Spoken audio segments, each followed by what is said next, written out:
안녕하세요. 진리의 말씀을 따라 걷는 시간입니다. 오늘 우리는 초대교회의 심장이 뛰기 시작했던 그 뜨거운 현장, 사도행전의 첫 장을 함께 열어보려 합니다. 예수 그리스도의 승천 이후 약속하신 성령을 기다리며 두려움 속에 모여있던 제자들이 어떻게 세상을 뒤흔드는 담대한 증인으로 변화되었는지 그 놀라운 여정을 함께 따라가 보겠습니다. 이 귀한 여정을 시작하기에 앞서 하나님의 크신 은혜와 평강이 이 말씀을 듣는 모든 분들의 삶에 가득하기를 먼저 기도합니다.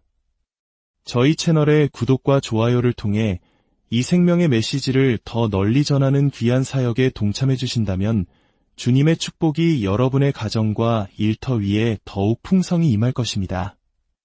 사도행전은 신약 성경의 유일한 역사서입니다. 이 책은 누가복음의 저자인 의사 누가가 기록했습니다. 그는 예수님과 직접 생활하지는 않았지만 훗날 사도 바울의 전도 여행에 동행하며 모든 사건을 면밀히 조사하고 기록한 역사가였습니다. 누가는 먼저 누가복음을 통해 예수님의 탄생과 사역, 십자가 죽음과 부활, 그리고 승천까지의 모든 일을 데오빌로라는 인물에게 상세히 전했습니다. 그리고 이제 사도행전을 통해 그 이후의 이야기, 즉 성령의 시대가 어떻게 시작되었는지를 증언하고 있습니다. 예수님께서는 부활하신 후 바로 하늘로 올라가신 것이 아니었습니다. 무려 40일 동안 제자들과 함께 머무시며 그들에게 하나님 나라의 비밀을 가르치셨습니다. 그리고 마지막으로 간절히 당부하셨습니다. 예루살렘을 떠나지 말고 내가 너희에게 약속한 아버지의 선물을 기다려라. 요한은 물로 세례를 주었지만 너희는 몇 날이 못 되어 성령으로 세례를 받게 될 것이다. 구약시대에도 성령께서는 존재하셨지만 주로 왕이나 선지자 같은 특별한 사람에게 특정한 시기에만 임하셨습니다. 사울 왕이 처음 기름 부음을 받았을 때 성령이 임했지만 그가 하나님께 불순종하자 성령은 떠나고 악령이 그를 괴롭혔던 것을 우리는 기억합니다. 하지만 이제 예수님께서는 완전히 새로운 시대를 약속하셨습니다. 누구든지 예수를 그리스도로 믿고 하나님을 사랑하는 자에게는 성령께서 내주하시며 영원히 함께하시는 시대, 바로 우리 모두가 살고 있는 이 은혜의 시대가 도래할 것을 선포하신 것입니다. 제자들은 아직 그 의미를 온전히 깨닫지 못했습니다. 그들은 여전히 로마의 압제로부터 이스라엘을 해방시켜줄 정치적인 메시아를 기대하며 물었습니다. 주님, 이스라엘 나라를 회복하실 때가 바로 지금입니까? 예수님께서는 단호히 말씀하셨습니다. 때와 시기는 아버지의 권한에 속한 것이니 너희가 알 바 아니라. 그리고 사도행전 전체를 관통하는 가장 위대한 약속이자 명령을 주십니다. 한 장 8절의 말씀입니다. 오직 성령이 너희에게 임하시면 너희가 권능을 받고 예루살렘과 온 유대와 사마리아와 땅끝까지 이르러 내 증인이 되리라. 이 말씀은 단순히 미래에 대한 예언이 아니라 앞으로 펼쳐질 사도행전의 전체적인 흐름을 보여주는 로드맵과도 같습니다. 복음은 예루살렘에서 시작하여 유대 전역으로 당시 유대인들이 멸시하던 사마리아 땅으로 그리고 마침내 세상 모든 민족에게로 퍼져나갈 것이었습니다. 이 말씀을 마치시고 예수님께서는 제자들이 보는 앞에서 구름에 휩싸여 하늘로 올라가셨습니다. 멍하니 하늘만 바라보는 제자들에게 흰옷 입은 두 천사가 나타나 말했습니다. 갈릴리 사람들아, 어찌하여 서서 하늘만 쳐다보느냐? 너희 가운데서 하늘로 올려지신 이 예수는 하늘로 가심을 본 그대로 다시 오실 것이다. 재림의 약속입니다. 주님께서는 언젠가 우리 모두가 볼 수 있도록 영광 중에 다시 이 땅에 오실 것입니다. 아멘. 제자들은 예수님의 마지막 명령을 따라 예루살렘의 한 다락방에 모였습니다. 11명의 사도와 예수님의 어머니 마리아를 비롯한 약 120명의 성도들이 마음을 같이하여 오직 기도에 힘썼습니다. 그때 베드로가 일어나 예수님을 팔고 스스로 목숨을 끊은 가룟 유다의 자리를 채워야 한다고 말합니다. 이것은 이미 구약 시편에 예언된 일이었습니다. 그의 직분을 타인이 취하게 하소서. 그리하여 그들은 제비뽑기를 통해 맏디아를 새로운 사도로 세웠고 마침내 12사도의 수가 온전히 채워졌습니다. 그리고 2장, 마침내 약속의 날이 이르렀습니다. 오순절이었습니다. 오순절은 유대인의 3대 절기 중 하나로 전 세계에 흩어져 살던 유대인들이 예루살렘으로 모여드는 때였습니다. 120명의 성도들이 한마음으로 기도하고 있을 때 호련히 하늘로부터 급하고 강한 바람 같은 소리가 온 집에 가득했습니다. 그리고 마치 불의 혀처럼 갈라지는 것들이 각 사람 위에 임했습니다. 모두가 성령의 충만함을 받았고 성령이 말하게 하심을 따라 다른 언어들로 말하기 시작했습니다. 이것은 우리가 흔히 아는 신비한 방언과는 조금 다른 실제적인 외국어였습니다. 평생 갈릴리 어촌에서 살아온 어부들이 로마와 이집트, 메소포타미아 등 각지에서 온 사람들이 사용하는 언어로 하나님의 큰 일을 선포하기 시작한 것입니다. 예루살렘에 모여든 수많은 사람들은 자신의 고향말로 복음이 선포되는 것을 듣고는 경악을 금치 못했습니다. 어떤 이들은 저들이 아침부터 새술에 취했구나라며 조롱했습니다. 유대 시간으로 제3시, 즉 오전 9시부터 술에 취했을 리가 없는데도 말입니다. 그때 베드로가 11사도와 함께 일어섰습니다. 며칠 전만 해도 예수님을 3번이나 부인했던 그 겁 많던 어부 베드로는 이제 없었습니다. 성령의 권능을 덧입은 그는 담대하게 외쳤습니다. 형제 여러분, 이 일은 술에 취한 것이 아닙니다. 이것은 지금으로부터 800년 전 요엘 선지자를 통해 하나님께서 약속하신 말씀이 이루어진 것입니다. 말세에 내가 내 영을 모든 육체에 부어주리니 너희의 자녀들은 예언할 것이요 젊은이들은 환상을 보고 늙은이는 꿈을 꾸리라. 베드로는 구약 성경을 인용하며 그들이 십자가에 못 박아 죽인 나사렛 예수가 바로 하나님께서 살리시고 주와 그리스도가 되게 하신 분임을 힘있게 증거했습니다. 또한 다윗 왕이 시편을 통해 1000년 전에 이미 그리스도의 부활을 예언했음을 선포했습니다. 이는 내 영혼을 음부에 버리지 아니하시며 주의 거룩한 자로 썩음을 당하지 않게 하실 것이미로다. 다윗의 육신은 무덤에서 썩었지만 예수 그리스도의 육신은 썩지 않고 3일 만에 부활하셨음을 명확히 선포한 것입니다. 베드로의 설교는 사람들의 마음을 날카로운 칼처럼 찔렀습니다. 그들은 두려움에 떨며 물었습니다. 형제들아, 우리가 어찌할꼬? 베드로가 대답했습니다. 너희가 회개하여 각각 예수 그리스도의 이름으로 세례를 받고 죄 사함을 받으라. 그리하면 성령을 선물로 받으리니 회개란 단순히 잘못을 뉘우치는 것이 아닙니다. 죄악된 길, 자기중심적인 삶에서 180도 돌아서서 믿음과 순종으로 예수님을 따르는 제자의 삶을 시작하는 것, 그것이 진정한 회개입니다. 이날 베드로의 설교를 듣고 회개하며 세례를 받은 사람의 수가 무려 3000명이나 되었습니다. 인류 역사상 가장 위대한 부흥의 날이었습니다. 3장으로 넘어가면 이제 성령 충만한 사도들을 통해 놀라운 기적이 나타나기 시작합니다. 어느 날 오후 3시 기도 시간에 베드로와 요한이 성전으로 올라가고 있었습니다.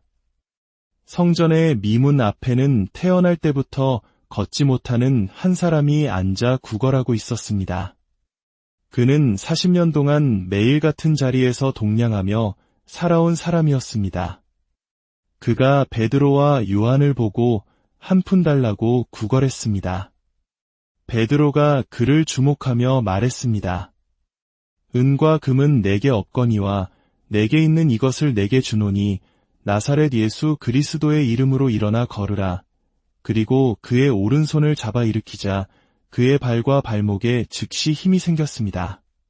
그는 뛰고 서서 걸으며 하나님을 찬미하며 사도들과 함께 성전으로 들어갔습니다. 40년 동안 그를 봐왔던 모든 사람들은 이 광경을 보고 놀라움과 충격에 휩싸였습니다. 수많은 사람들이 솔로몬 행각이라 불리는 곳에 모여들자 베드로는 두 번째 설교를 시작합니다. 이스라엘 사람들아, 왜 이 일을 놀랍게 여기느냐? 우리 개인의 능력과 경건으로 이 사람을 걷게 한 것처럼 왜 우리를 주목하느냐? 이 사람을 온전하게 한 것은 바로 예수의 이름과 그 이름을 믿는 믿음이다. 너희가 생명의 주를 죽였으나 하나님이 죽은 자 가운데서 그를 살리셨으니 우리가 이 일의 증인이다. 이 설교는 유대 종교 지도자들, 특히 부활을 믿지 않았던 사두개인들의 심기를 건드렸습니다. 내장에서는 결국 베드로와 요한이 체포되어 공회 앞에 서게 되는 장면이 나옵니다. 대제사장과 서기관들이 위협하며 묻습니다. 너희가 무슨 권세와 누구의 이름으로 이 일을 행하였느냐? 베드로는 성령이 충만하여 조금도 두려워하지 않고 대답합니다. 너희가 십자가에 못 박고 하나님이 살리신 나사렛 예수 그리스도의 이름으로 이 사람이 건강하게 되어 너희 앞에 섰느니라. 이 예수는 너희 건축자들이 버린 돌로서 집 모퉁이의 머릿돌이 되었느니라. 다른 이로서는 구원을 받을 수 없나니 천하 사람 중에 구원을 받을 만한 다른 이름을 우리에게 주신 일이 없음이라. 아멘. 공회 의원들은 본래 학문 없는 평범한 어부였던 베드로와 요한이 이토록 담대하게 말하는 것을 보고 놀라움을 금치 못했습니다. 또한 병 나은 사람이 그들 곁에 서 있는 명백한 증거 앞에서 아무런 반박도 할 수 없었습니다. 그들은 다만 사도들을 위협하며 다시는 예수의 이름으로 말하지도 가르치지도 말라고 경고할 뿐이었습니다. 하지만 베드로와 요한은 이렇게 대답합니다. 하나님 앞에서 너희의 말을 듣는 것이 하나님의 말씀을 듣는 것보다 옳은가 판단하라. 우리는 보고 들은 것을 말하지 아니할 수 없다. 이것이 바로 순교를 각오한 초대교회의 믿음이었습니다. 풀려난 사도들이 동료들에게 돌아가 모든 사실을 알리자 성도들은 한마음으로 하나님께 기도하기 시작했습니다.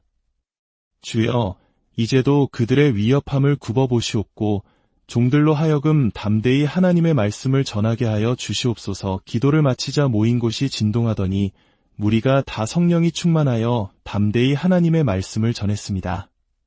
초대 교회는 놀라운 공동체를 이루었습니다.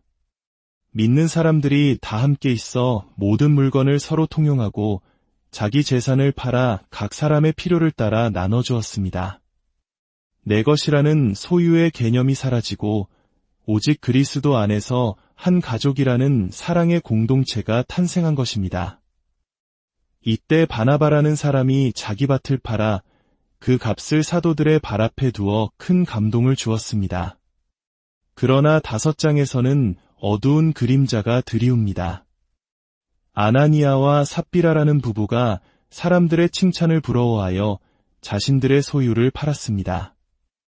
하지만 그 값의 일부를 몰래 감추고는 전부를 바친 것처럼 베드로를 속였습니다. 베드로는 성령의 감동으로 그들의 거짓을 꿰뚫어 보았습니다.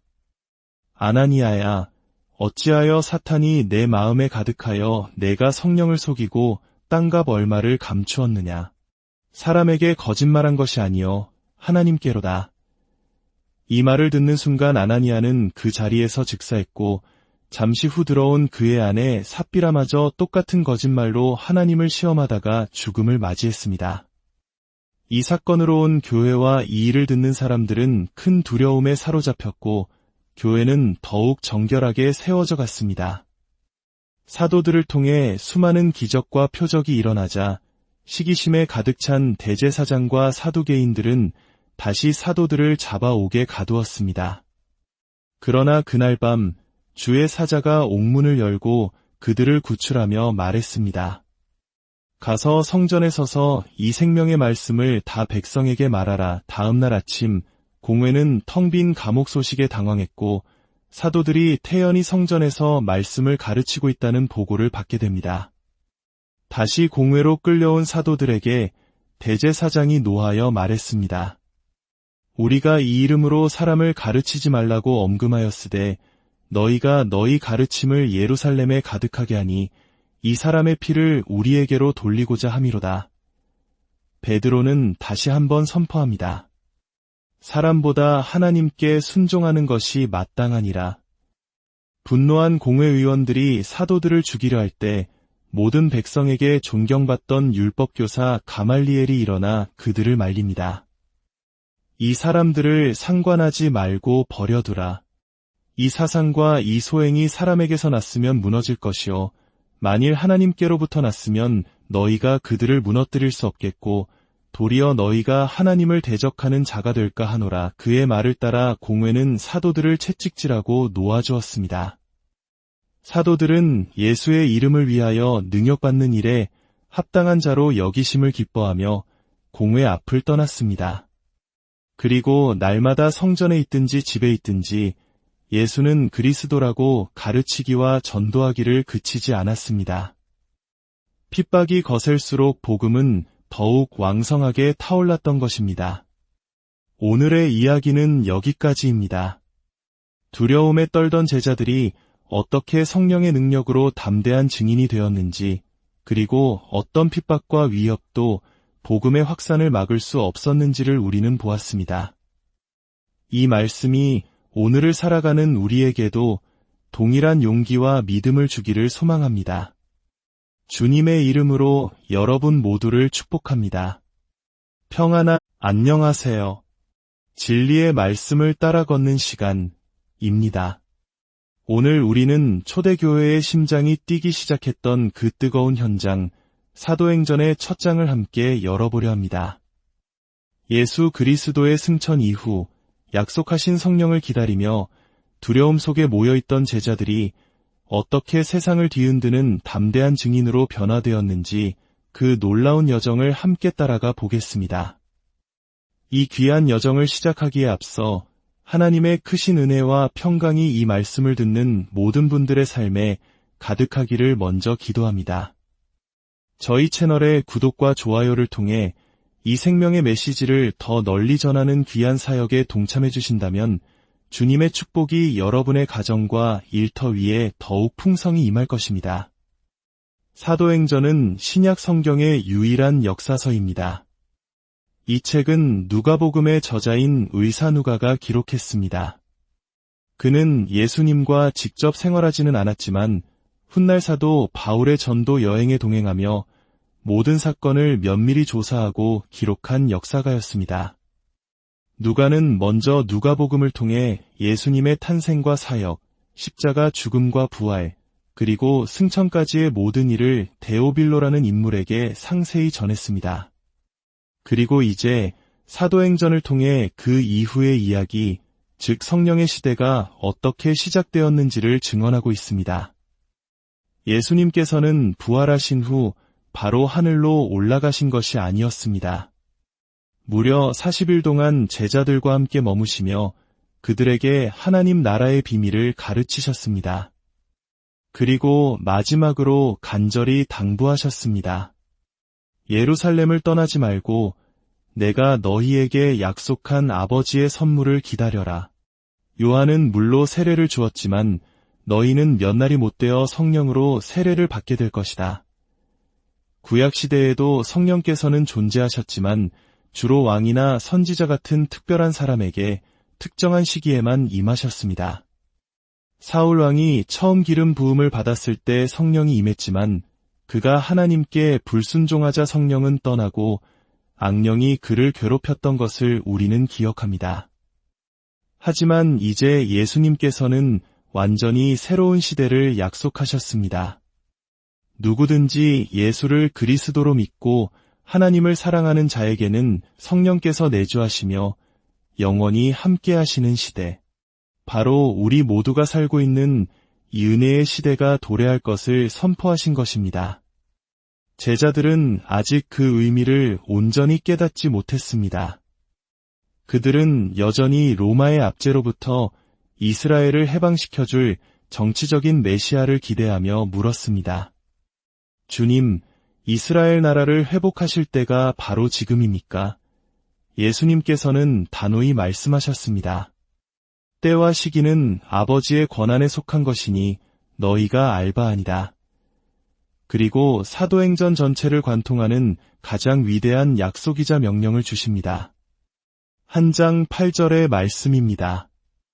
오직 성령이 너희에게 임하시면 너희가 권능을 받고 예루살렘과 온 유대와 사마리아와 땅끝까지 이르러 내 증인이 되리라. 이 말씀은 단순히 미래에 대한 예언이 아니라 앞으로 펼쳐질 사도행전의 전체적인 흐름을 보여주는 로드맵과도 같습니다. 복음은 예루살렘에서 시작하여 유대 전역으로, 당시 유대인들이 멸시하던 사마리아 땅으로, 그리고 마침내 세상 모든 민족에게로 퍼져나갈 것이었습니다. 이 말씀을 마치시고 예수님께서는 제자들이 보는 앞에서 구름에 휩싸여 하늘로 올라가셨습니다. 멍하니 하늘만 바라보는 제자들에게 흰옷 입은 두 천사가 나타나 말했습니다. 갈릴리 사람들아, 어찌하여 서서 하늘만 쳐다보느냐? 너희 가운데서 하늘로 올려지신 이 예수는 하늘로 가심을 본 그대로 다시 오실 것이다. 재림의 약속입니다. 주님께서는 언젠가 우리 모두가 볼 수 있도록 영광 중에 다시 이 땅에 오실 것입니다. 아멘. 제자들은 예수님의 마지막 명령을 따라 예루살렘의 한 다락방에 모였습니다. 11명의 사도와 예수님의 어머니 마리아를 비롯한 약 120명의 성도들이 마음을 같이하여 오직 기도에 힘썼습니다. 그때 베드로가 일어나 예수님을 팔고 스스로 목숨을 끊은 가룟 유다의 자리를 채워야 한다고 말합니다. 이것은 이미 구약 시편에 예언된 일이었습니다. 그의 직분을 타인이 취하게 하소서. 그리하여 그들은 제비뽑기를 통해 마띠아를 새로운 사도로 세웠고 마침내 12사도의 수가 온전히 채워졌습니다. 그리고 2장, 마침내 약속의 날이 이르렀습니다. 오순절이었습니다. 오순절은 유대인의 3대 절기 중 하나로 전 세계에 흩어져 살던 유대인들이 예루살렘으로 모여드는 때였습니다. 120명의 성도들이 한마음으로 기도하고 있을 때 호련히 하늘로부터 급하고 강한 바람 같은 소리가 온 집에 가득했습니다. 그리고 마치 불의 혀처럼 갈라지는 것들이 각 사람 위에 임했습니다. 모두가 성령의 충만함을 받았고 성령이 말하게 하심을 따라 다른 언어들로 말하기 시작했습니다. 이것은 우리가 흔히 아는 신비한 방언과는 조금 다른 실제적인 외국어였습니다. 평생 갈릴리 어촌에서 살아온 어부들이 로마와 이집트, 메소포타미아 등 각지에서 온 사람들이 사용하는 언어로 하나님의 큰 일을 선포하기 시작한 것입니다. 예루살렘에 모여든 수많은 사람들은 자신의 고향말로 복음이 선포되는 것을 듣고는 경악을 금치 못했습니다. 어떤 이들은 저들이 아침부터 새술에 취했구나라며 조롱했습니다. 유대 시간으로 제3시, 즉 오전 9시부터 술에 취했을 리가 없는데도 말입니다. 그때 베드로가 11사도와 함께 일어섰습니다. 며칠 전만 해도 예수님을 3번이나 부인했던 그 겁 많던 어부 베드로는 이제 없었습니다. 성령의 권능을 덧입은 그는 담대하게 외쳤습니다. 형제 여러분, 이 일은 술에 취한 것이 아닙니다. 이것은 지금으로부터 800년 전 요엘 선지자를 통해 하나님께서 약속하신 말씀이 이루어진 것입니다. 말세에 내가 내 영을 모든 육체에 부어주리니 너희의 자녀들은 예언할 것이요 젊은이들은 환상을 보고 늙은이는 꿈을 꾸리라. 베드로는 구약 성경을 인용하며 그들이 십자가에 못 박아 죽인 나사렛 예수가 바로 하나님께서 살리시고 주와 그리스도가 되게 하신 분임을 힘있게 증거했습니다.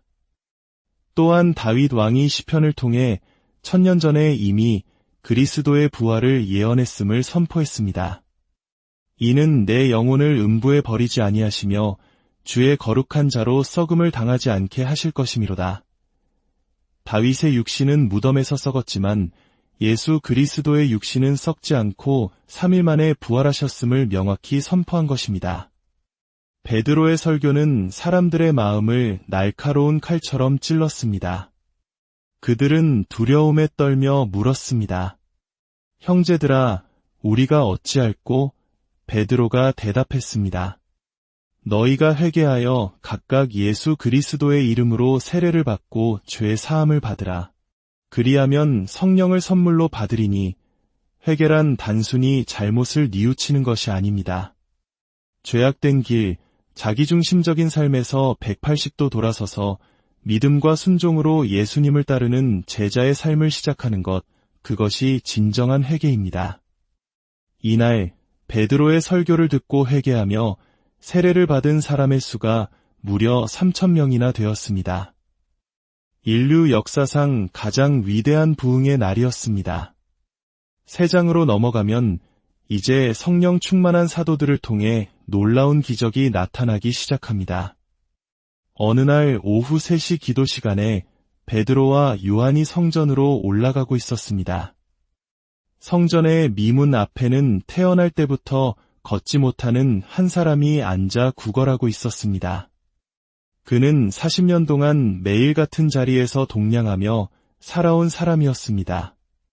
그가 베드로와 요한을 보고 한 푼 달라고 구걸했습니다.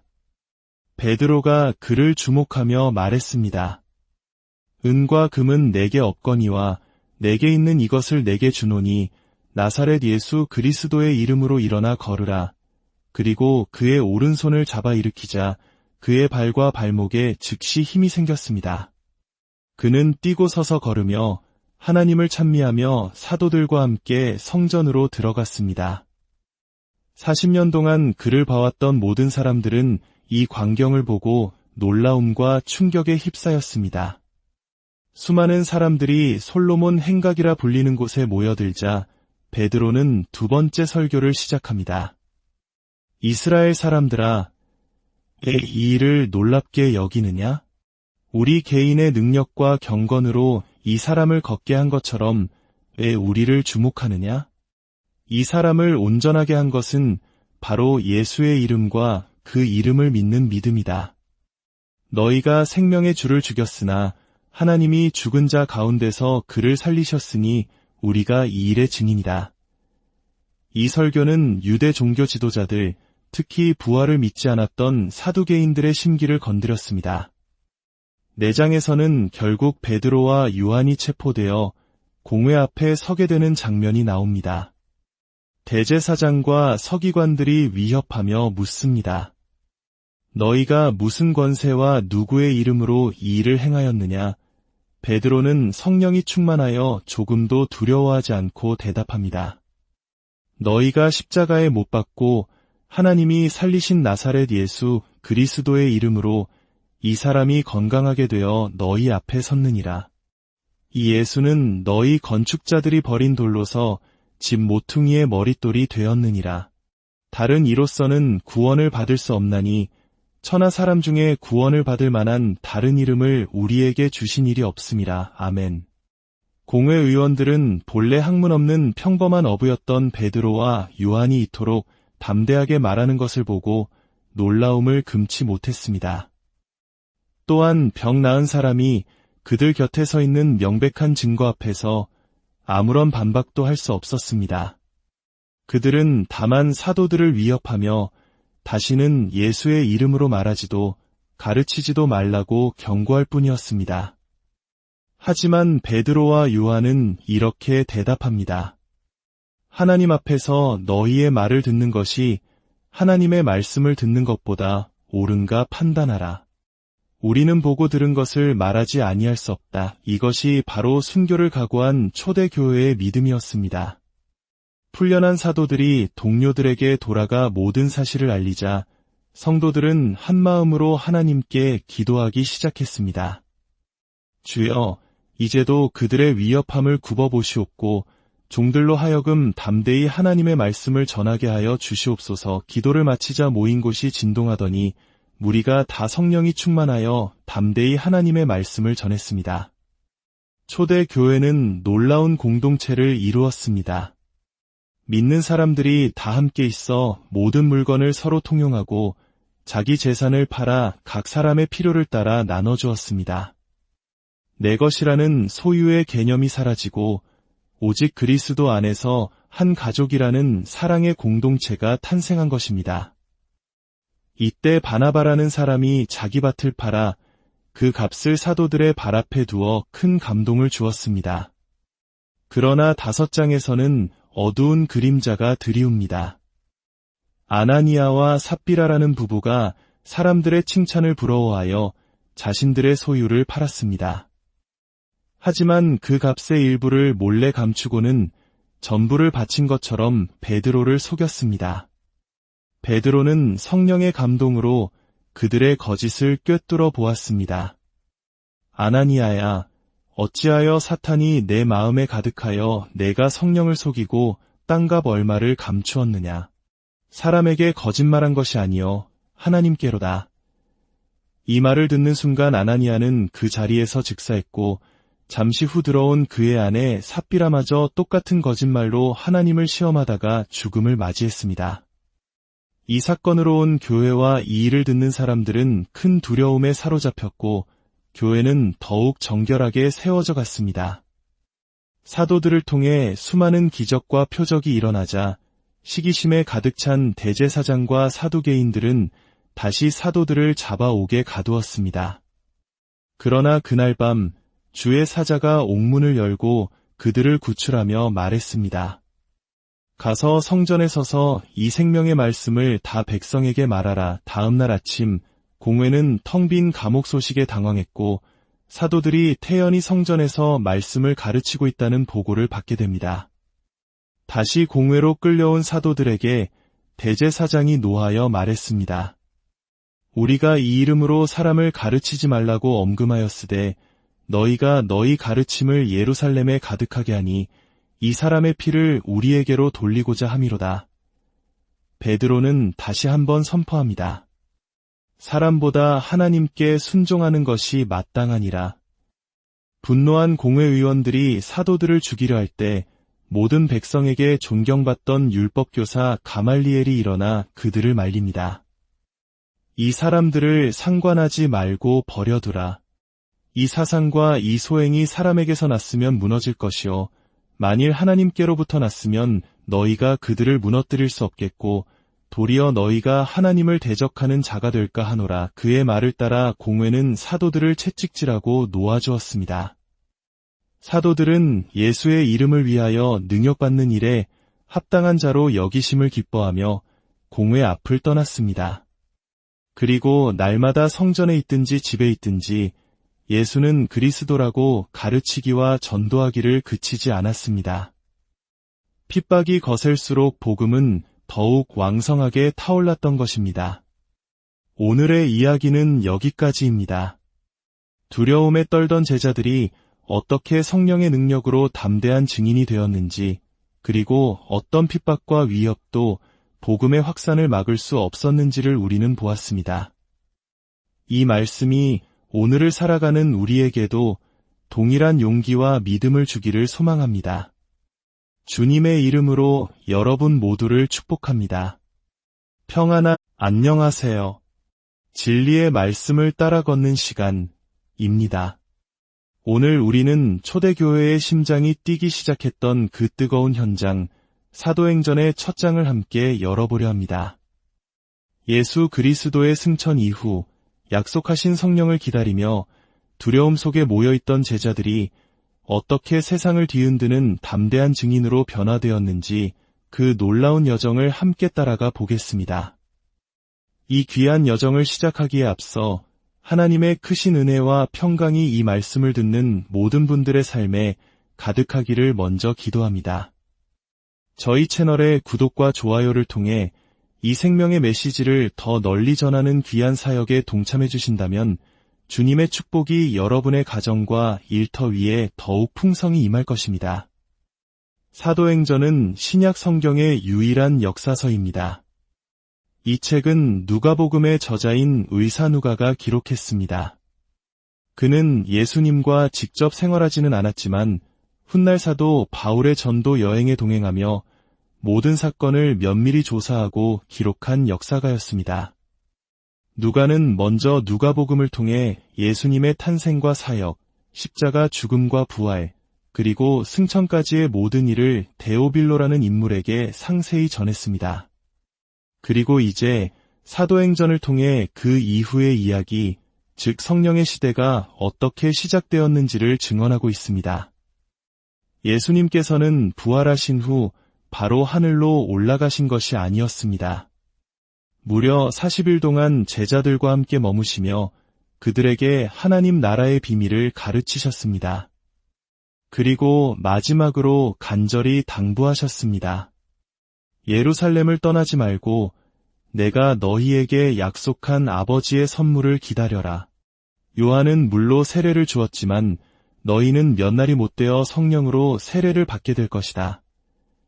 구약시대에도 성령께서는 존재하셨지만 주로 왕이나 선지자 같은 특별한 사람에게 특정한 시기에만 임하셨습니다. 사울 왕이 처음 기름 부음을 받았을 때 성령이 임했지만 그가 하나님께 불순종하자 성령은 떠나고 악령이 그를 괴롭혔던 것을 우리는 기억합니다. 하지만 이제 예수님께서는 완전히 새로운 시대를 약속하셨습니다. 누구든지 예수를 그리스도로 믿고 하나님을 사랑하는 자에게는 성령께서 내주하시며 영원히 함께하시는 시대, 바로 우리 모두가 살고 있는 이 은혜의 시대가 도래할 것을 선포하신 것입니다. 제자들은 아직 그 의미를 온전히 깨닫지 못했습니다. 그들은 여전히 로마의 압제로부터 이스라엘을 해방시켜줄 정치적인 메시아를 기대하며 물었습니다. 주님, 이스라엘 나라를 회복하실 때가 바로 지금입니까? 예수님께서는 단호히 말씀하셨습니다. 때와 시기는 아버지의 권한에 속한 것이니 너희가 알 바 아니다. 그리고 사도행전 전체를 관통하는 가장 위대한 약속이자 명령을 주십니다. 한 장 8절의 말씀입니다. 오직 성령이 너희에게 임하시면 너희가 권능을 받고 예루살렘과 온 유대와 사마리아와 땅끝까지 이르러 내 증인이 되리라. 이 말씀은 단순히 미래에 대한 예언이 아니라 앞으로 펼쳐질 사도행전의 전체적인 흐름을 보여주는 로드맵과도 같습니다. 복음은 예루살렘에서 시작하여 유대 전역으로 당시 유대인들이 멸시하던 사마리아 땅으로 그리고 마침내 세상 모든 민족에게로 퍼져나갈 것이었습니다. 이 말씀을 마치시고 예수님께서는 제자들이 보는 앞에서 구름에 휩싸여 하늘로 올라가셨습니다. 멍하니 하늘만 바라보는 제자들에게 흰옷 입은 두 천사가 나타나 말했습니다. 갈릴리 사람들아, 어찌하여 서서 하늘만 쳐다보느냐? 너희 가운데서 하늘로 올려지신 이 예수는 하늘로 가심을 본 그대로 다시 오실 것이다. 재림의 약속입니다. 주님께서는 언젠가 우리 모두가 볼 수 있도록 영광 중에 다시 이 땅에 오실 것입니다. 아멘.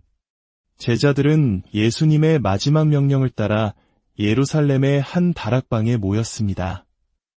11명의 사도와 예수님의 어머니 마리아를 비롯한 약 120명의 성도들이 마음을 같이하여 오직 기도에 힘썼습니다. 그때 베드로가 일어나 예수님을 팔고 스스로 목숨을 끊은 가룟 유다의 자리를 채워야 한다고 말합니다.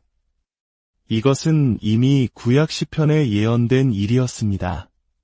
그의 직분을 타인이 취하게 하소서. 그리하여 그들은 제비뽑기를 통해 마띠아를 새로운 사도로 세웠고 마침내 12사도의 수가 온전히 채워졌습니다.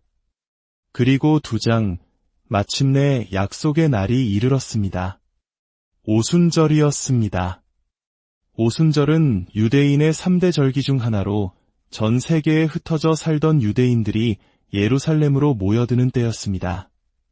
120명의 성도들이 한마음으로 기도하고 있을 때 호련히 하늘로부터 급하고 강한 바람 같은 소리가 온 집에 가득했습니다.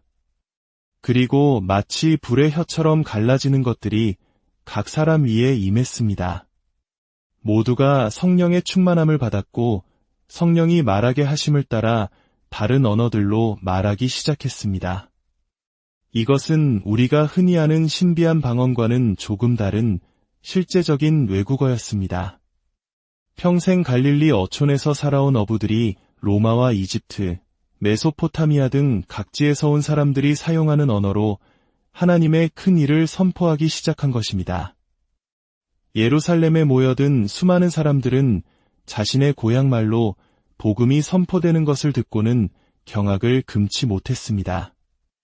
어떤 이들은 저들이 아침부터 새술에 취했구나라며 조롱했습니다. 유대 시간으로 제3시, 즉 오전 9시부터 술에 취했을 리가 없는데도 말입니다. 그때 베드로가 11사도와 함께 일어섰습니다. 며칠 전만 해도 예수님을 3번이나 부인했던 그 겁 많던 어부 베드로는 이제 없었습니다. 성령의 권능을 덧입은 그는 담대하게 외쳤습니다. 형제 여러분, 이 일은 술에 취한 것이 아닙니다. 이것은 지금으로부터 800년 전 요엘 선지자를 통해 하나님께서 약속하신 말씀이 이루어진 것입니다. 말세에 내가 내 영을 모든 육체에 부어주리니 너희의 자녀들은 예언할 것이요 젊은이들은 환상을 보고 늙은이는 꿈을 꾸리라. 베드로는 구약 성경을 인용하며 그들이 십자가에 못 박아 죽인 나사렛 예수가 바로 하나님께서 살리시고 주와 그리스도가 되게 하신 분임을 힘있게 증거했습니다. 또한 다윗 왕이 시편을 통해 1000년 전에 이미 그리스도의 부활을 예언했음을 선포했습니다. 이는 내 영혼을 음부에 버리지 아니하시며 주의 거룩한 자로 썩음을 당하지 않게 하실 것이미로다. 다윗의 육신은 무덤에서 썩었지만 예수 그리스도의 육신은 썩지 않고 3일 만에 부활하셨음을 명확히 선포한 것입니다. 베드로의 설교는 사람들의 마음을 날카로운 칼처럼 찔렀습니다. 그들은 두려움에 떨며 물었습니다. 형제들아, 우리가 어찌할꼬? 베드로가 대답했습니다. 너희가 회개하여 각각 예수 그리스도의 이름으로 세례를 받고 죄 사함을 받으라. 그리하면 성령을 선물로 받으리니 회개란 단순히 잘못을 뉘우치는 것이 아닙니다. 죄악된 길, 자기중심적인 삶에서 180도 돌아서서 믿음과 순종으로 예수님을 따르는 제자의 삶을 시작하는 것, 그것이 진정한 회개입니다. 이날 베드로의 설교를 듣고 회개하며 세례를 받은 사람의 수가 무려 3000명이나 되었습니다. 인류 역사상 가장 위대한 부흥의 날이었습니다. 세 장으로 넘어가면 이제 성령 충만한 사도들을 통해 놀라운 기적이 나타나기 시작합니다. 어느 날 오후 3시 기도 시간에 베드로와 요한이 성전으로 올라가고 있었습니다. 성전의 미문 앞에는 태어날 때부터 걷지 못하는 한 사람이 앉아 구걸하고 있었습니다. 그는 40년 동안 매일 같은 자리에서 동냥하며 살아온 사람이었습니다. 그가 베드로와 요한을 보고 한 푼 달라고 구걸했습니다. 베드로가 그를 주목하며 말했습니다. 은과 금은 내게 없거니와 내게 있는 이것을 내게 주노니 나사렛 예수 그리스도의 이름으로 일어나 걸으라. 그리고 그의 오른손을 잡아 일으키자 그의 발과 발목에 즉시 힘이 생겼습니다. 그는 뛰고 서서 걸으며 하나님을 찬미하며 사도들과 함께 성전으로 들어갔습니다. 40년 동안 그를 봐왔던 모든 사람들은 이 광경을 보고 놀라움과 충격에 휩싸였습니다. 수많은 사람들이 솔로몬 행각이라 불리는 곳에 모여들자 베드로는 두 번째 설교를 시작합니다. 이스라엘 사람들아, 이 일을 놀랍게 여기느냐? 우리 개인의 능력과 경건으로 이 사람을 걷게 한 것처럼 왜 우리를 주목하느냐? 이 사람을 온전하게 한 것은 바로 예수의 이름과 그 이름을 믿는 믿음이다. 너희가 생명의 주를 죽였으나 하나님이 죽은 자 가운데서 그를 살리셨으니 우리가 이 일의 증인이다. 이 설교는 유대 종교 지도자들, 특히 부활을 믿지 않았던 사두개인들의 심기를 건드렸습니다. 내장에서는 결국 베드로와 요한이 체포되어 공회 앞에 서게 되는 장면이 나옵니다. 대제사장과 서기관들이 위협하며 묻습니다. 너희가 무슨 권세와 누구의 이름으로 이 일을 행하였느냐?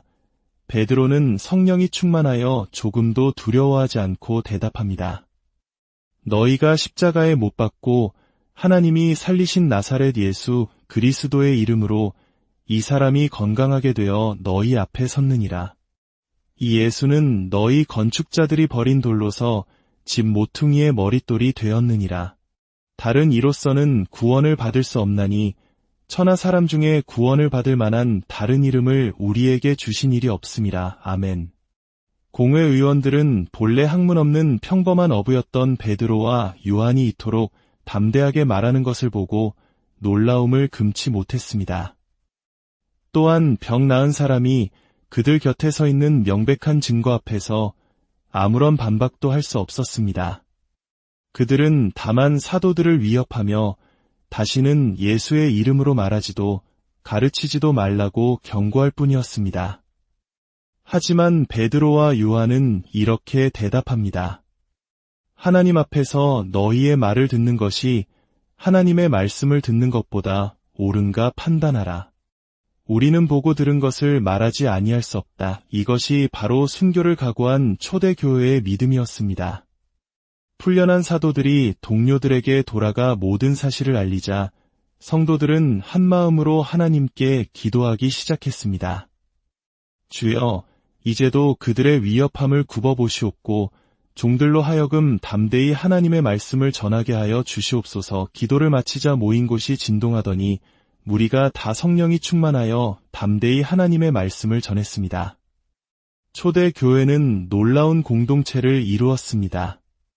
믿는 사람들이 다 함께 있어 모든 물건을 서로 통용하고 자기 재산을 팔아 각 사람의 필요를 따라 나눠주었습니다.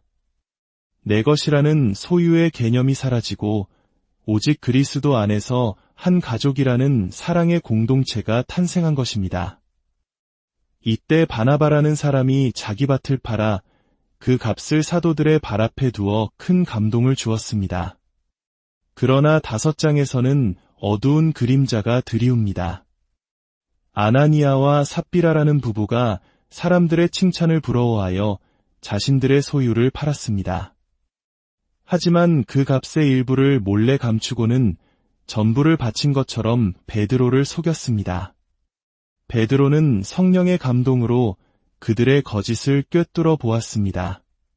아나니아야, 어찌하여 사탄이 내 마음에 가득하여 내가 성령을 속이고 땅값 얼마를 감추었느냐. 사람에게 거짓말한 것이 아니요 하나님께로다. 이 말을 듣는 순간 아나니아는 그 자리에서 즉사했고 잠시 후 들어온 그의 아내 삽비라마저 똑같은 거짓말로 하나님을 시험하다가 죽음을 맞이했습니다. 이 사건으로 온 교회와 이 일을 듣는 사람들은 큰 두려움에 사로잡혔고 교회는 더욱 정결하게 세워져 갔습니다. 사도들을 통해 수많은 기적과 표적이 일어나자 시기심에 가득 찬 대제사장과 사두개인들은 다시 사도들을 잡아오게 가두었습니다. 그러나 그날 밤 주의 사자가 옥문을 열고 그들을 구출하며 말했습니다. 가서 성전에 서서 이 생명의 말씀을 다 백성에게 말하라. 다음 날 아침 공회는 텅 빈 감옥 소식에 당황했고 사도들이 태연히 성전에서 말씀을 가르치고 있다는 보고를 받게 됩니다. 다시 공회로 끌려온 사도들에게 대제사장이 노하여 말했습니다. 우리가 이 이름으로 사람을 가르치지 말라고 엄금하였으되 너희가 너희 가르침을 예루살렘에 가득하게 하니 이 사람의 피를 우리에게로 돌리고자 함이로다. 베드로는 다시 한번 선포합니다. 사람보다 하나님께 순종하는 것이 마땅하니라. 분노한 공회의원들이 사도들을 죽이려 할 때 모든 백성에게 존경받던 율법교사 가말리엘이 일어나 그들을 말립니다. 이 사람들을 상관하지 말고 버려두라. 이 사상과 이 소행이 사람에게서 났으면 무너질 것이요 만일 하나님께로부터 났으면 너희가 그들을 무너뜨릴 수 없겠고 도리어 너희가 하나님을 대적하는 자가 될까 하노라. 그의 말을 따라 공회는 사도들을 채찍질하고 놓아주었습니다. 사도들은 예수의 이름을 위하여 능욕받는 일에 합당한 자로 여기심을 기뻐하며 공회 앞을 떠났습니다. 그리고 날마다 성전에 있든지 집에 있든지 예수는 그리스도라고 가르치기와 전도하기를 그치지 않았습니다. 핍박이 거셀수록 복음은 더욱 왕성하게 타올랐던 것입니다. 오늘의 이야기는 여기까지입니다. 두려움에 떨던 제자들이 어떻게 성령의 능력으로 담대한 증인이 되었는지, 그리고 어떤 핍박과 위협도 복음의 확산을 막을 수 없었는지를 우리는 보았습니다. 이 말씀이 오늘을 살아가는 우리에게도 동일한 용기와 믿음을 주기를 소망합니다. 주님의 이름으로 여러분 모두를 축복합니다. 평안한 안녕하세요. 진리의 말씀을 따라 걷는 시간입니다. 오늘 우리는 초대교회의 심장이 뛰기 시작했던 그 뜨거운 현장, 사도행전의 첫 장을 함께 열어보려 합니다. 예수 그리스도의 승천 이후 약속하신 성령을 기다리며 두려움 속에 모여있던 제자들이 어떻게 세상을 뒤흔드는 담대한 증인으로 변화되었는지 그 놀라운 여정을 함께 따라가 보겠습니다. 이 귀한 여정을 시작하기에 앞서 하나님의 크신 은혜와 평강이 이 말씀을 듣는 모든 분들의 삶에 가득하기를 먼저 기도합니다.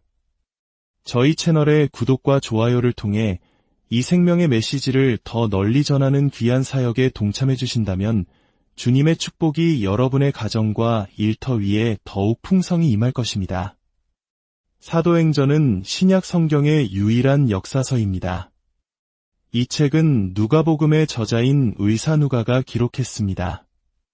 그는 예수님과 직접 생활하지는 않았지만 훗날 사도 바울의 전도 여행에 동행하며 모든 사건을 면밀히 조사하고 기록한 역사가였습니다. 누가는 먼저 누가복음을 통해 예수님의 탄생과 사역, 십자가 죽음과 부활, 그리고 승천까지의 모든 일을 데오빌로라는 인물에게 상세히 전했습니다.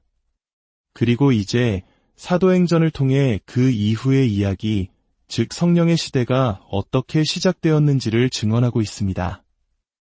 예수님께서는 부활하신 후 바로 하늘로 올라가신 것이 아니었습니다. 무려 40일 동안 제자들과 함께 머무시며 그들에게 하나님 나라의 비밀을 가르치셨습니다. 그리고 마지막으로 간절히 당부하셨습니다. 예루살렘을 떠나지 말고 내가 너희에게 약속한 아버지의 선물을 기다려라. 요한은 물로 세례를 주었지만 너희는 몇 날이 못 되어 성령으로 세례를 받게 될 것이다. 구약시대에도 성령께서는 존재하셨지만 주로 왕이나 선지자 같은 특별한 사람에게 특정한 시기에만 임하셨습니다. 사울 왕이 처음 기름 부음을 받았을 때 성령이 임했지만 그가 하나님께 불순종하자 성령은 떠나고 악령이 그를 괴롭혔던 것을 우리는 기억합니다. 하지만 이제 예수님께서는 완전히 새로운 시대를 약속하셨습니다. 누구든지 예수를 그리스도로 믿고 하나님을 사랑하는 자에게는 성령께서 내주하시며 영원히 함께하시는 시대, 바로 우리 모두가 살고 있는 이 은혜의 시대가 도래할 것을 선포하신 것입니다. 제자들은 아직 그 의미를 온전히 깨닫지 못했습니다. 그들은 여전히 로마의 압제로부터 이스라엘을 해방시켜줄 정치적인 메시아를 기대하며 물었습니다. 주님, 이스라엘 나라를 회복하실 때가 바로 지금입니까? 예수님께서는 단호히 말씀하셨습니다. 때와 시기는 아버지의 권한에 속한 것이니 너희가 알바하니라. 그리고 사도행전 전체를 관통하는 가장 위대한 약속이자 명령을 주십니다. 한 장 8절의 말씀입니다. 오직 성령이 너희에게 임하시면 너희가 권능을 받고 예루살렘과 온 유대와 사마리아와 땅끝까지 이르러 내 증인이 되리라. 이 말씀은 단순히 미래에 대한 예언이 아니라 앞으로 펼쳐질 사도행전의 전체적인 흐름을 보여주는 로드맵과도 같습니다. 복음은 예루살렘에서 시작하여 유대 전역으로, 당시 유대인들이 멸시하던 사마리아 땅으로, 그리고 마침내 세상 모든 민족에게로 퍼져나갈 것이었습니다. 이 말씀을 마치시고 예수님께서는 제자들이 보는 앞에서 구름에 휩싸여 하늘로 올라가셨습니다. 멍하니 하늘만 바라보는 제자들에게 흰옷 입은 두 천사가 나타나 말했습니다. 갈릴리 사람들아, 어찌하여 서서 하늘만 쳐다보느냐. 너희 가운데서 하늘로 올려지신 이 예수는 하늘로 가심을 본 그대로 다시 오실 것이다. 재림의 약속입니다. 주님께서는 언젠가 우리 모두가 볼 수 있도록 영광 중에 다시 이 땅에 오실 것입니다. 아멘. 제자들은 예수님의 마지막 명령을 따라 예루살렘의 한 다락방에 모였습니다. 11명의 사도와 예수님의 어머니 마리아를 비롯한 약 120명의 성도들이 마음을 같이하여 오직 기도에 힘썼습니다. 그때 베드로가 일어나 예수님을 팔고 스스로 목숨을 끊은 가룟 유다의 자리를 채워야 한다고 말합니다. 이것은 이미 구약 시편에 예언된 일이었습니다. 그의 직분을 타인이 취하게 하소서. 그리하여 그들은 제비뽑기를 통해 맏디아를 새로운 사도로 세웠고 마침내 12사도의 수가 온전히 채워졌습니다. 그리고 2장, 마침내 약속의 날이 이르렀습니다. 오순절이었습니다. 오순절은 유대인의 3대 절기 중 하나로 전 세계에 흩어져 살던 유대인들이 예루살렘으로 모여드는 때였습니다. 120명의 성도들이 한마음으로 기도하고 있을 때 호련히 하늘로부터 급하고 강한 바람 같은 소리가 온 집에 가득했습니다. 그리고 마치 불의 혀처럼 갈라지는 것들이 각 사람 위에 임했습니다. 모두가 성령의 충만함을 받았고 성령이 말하게 하심을 따라 다른 언어들로 말하기 시작했습니다.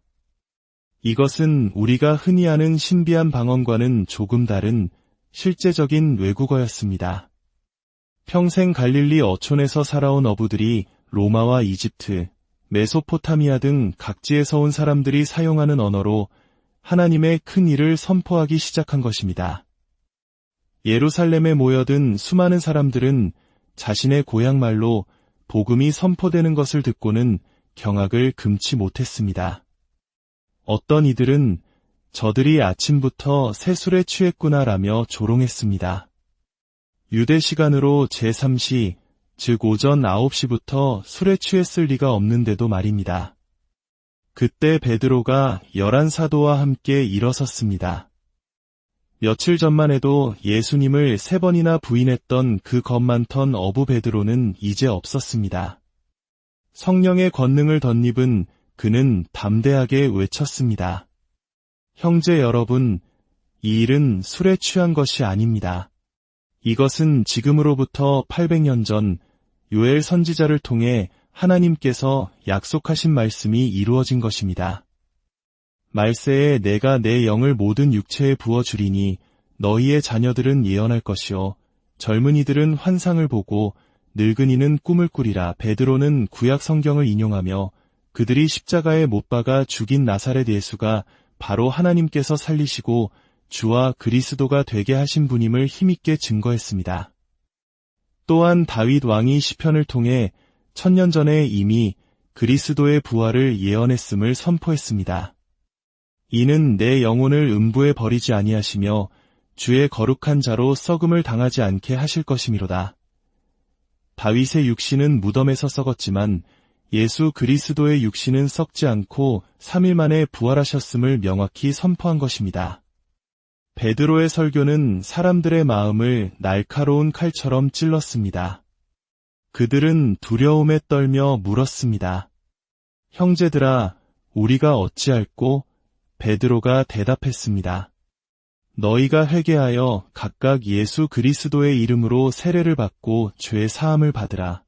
그리하면 성령을 선물로 받으리니 회개란 단순히 잘못을 뉘우치는 것이 아닙니다. 죄악된 길, 자기중심적인 삶에서 180도 돌아서서 믿음과 순종으로 예수님을 따르는 제자의 삶을 시작하는 것, 그것이 진정한 회개입니다. 이날 베드로의 설교를 듣고 회개하며 세례를 받은 사람의 수가 무려 3000명이나 되었습니다. 인류 역사상 가장 위대한 부흥의 날이었습니다. 3장으로 넘어가면 이제 성령 충만한 사도들을 통해 놀라운 기적이 나타나기 시작합니다. 어느 날 오후 3시 기도 시간에 베드로와 요한이 성전으로 올라가고 있었습니다.